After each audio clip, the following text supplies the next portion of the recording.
Ce mercredi 26 juillet, France 3 et Cyril Ferraud proposent un nouveau numéro du jeu La Carte au Trésor consacré aux Bouches-du-Rhône. L'occasion de se pencher sur les coulisses de ce jeu culte.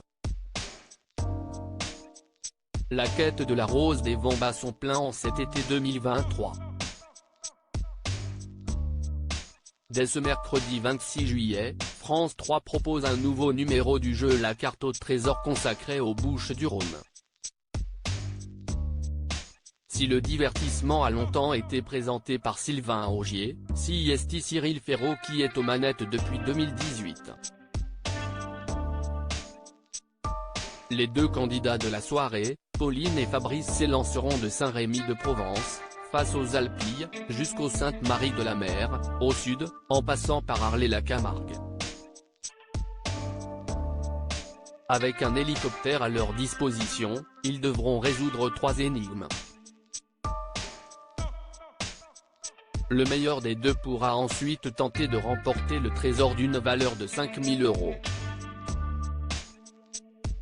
La carte au trésor, la durée d'un tournage bousculé par les aléas météo à l'occasion d'un article sur les coulisses de la carte au trésor, la production nous avait fait quelques révélations sur ce programme mythique.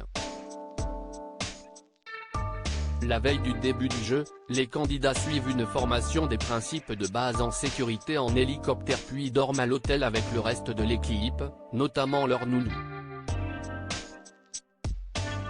Le premier jour de tournage, 2 ou 3 énigmes sont tournées. La journée du lendemain est consacrée à la rose des vents et au trésor. Un épisode du jeu estival est donc tourné en moyenne en 1 jour et demi mais peut s'étendre jusqu'à 2 jours. C'est une émission compliquée à produire. Des contraintes comme des aléas météo peuvent nous obliger à tout changer au dernier moment, avait confié Pierre-Antoine Boucli, le producteur du jeu, à Télé Loisirs.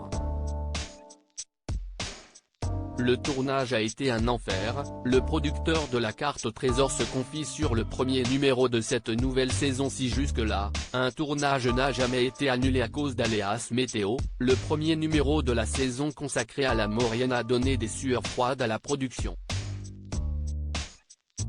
Le résultat est magnifique mais le tournage a été un enfer, confie le producteur. C'est une vallée qui a très peu d'infrastructures donc on mettait beaucoup de temps pour aller d'un endroit à un autre. Autre difficulté de cette région, l'altitude pour les vols en hélicoptère. L'air n'était pas dense et il faisait chaud, donc il nous fallait plus de puissance pour décoller ou moins de poids dans l'appareil mais on n'avait pas beaucoup de marge de manœuvre, explique-t-il. Ce tournage a duré 3 jours et demi soit 48 heures de plus qu'habituellement.